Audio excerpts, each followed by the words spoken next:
Officials in charge of the Fukushima Daiichi nuclear plant have announced another leak of highly radioactive water.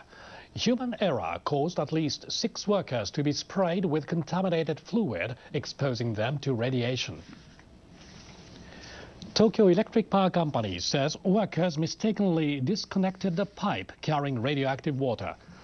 This caused toxic wastewater to wet 6 of 11 workers, spraying radioactive substances onto their skin. TEPCO staff are now checking the exposure level. Company officials say the water continued leaking for about 1 hour. They say some 7 tons of spilled water is presently being contained. It is highly radioactive at about 34 million becquerels of beta-ray emitting material per liter. Human error has caused a string of recent mishaps at the Fukushima plant. TEPCO officials say they've identified a likely cause of an earlier leakage of radioactive water. They say parts of a storage tank had corroded. More than 300 tons of contaminated water leaked from a tank in August. TEPCO officials say some of it may have flowed into the Pacific Ocean.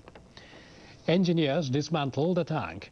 They found corrosion around 2 bolt holes at the bottom of the tank. They believe water leaked out from gaps around the bolts. More than 300 tanks of a similar type store tainted water at the plant. TEPCO officials plan to replace them with welded tanks as soon as possible. Residents of a village in Fukushima Prefecture are nervous about the plan to burn radioactive rubbish in their town.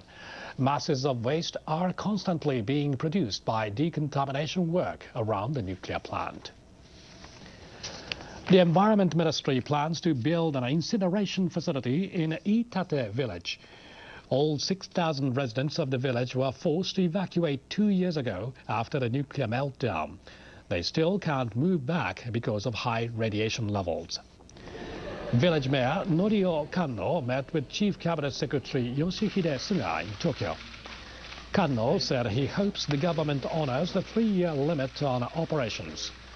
He called on authorities to ensure ash from the burned waste is transferred to a storage facility as quickly as possible.